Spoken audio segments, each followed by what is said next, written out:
ميدالياتنا الرسمية المعتمدة من الاتحاد الدولي 186 ميدالية دولية ما شاء الله. خلال، يعني أنا ودي أسلط الضوء عليها شوية بصير طماع عشان إخواني وأخواتي اللاعبين واللاعبات. يستاهلون طبعا منك. أنت خلال 4 سنوات أسست اللعبة، واليوم احنا يعني السنة هذه السنة الخامسة.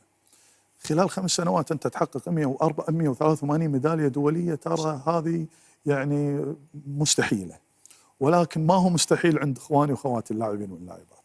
فترة وجيزة حققنا هالإنجاز هذا، فترة وجيزة حققنا هالعدد وهالكم من الميداليات. اليوم احنا تفوقنا على جميع دول مجلس التعاون الخليجي في عدد الميداليات في الاتحادات، نتكلم في الاتحاد الخليجي أو في الاتحاد غرب آسيا أو على المستوى الآسيوي.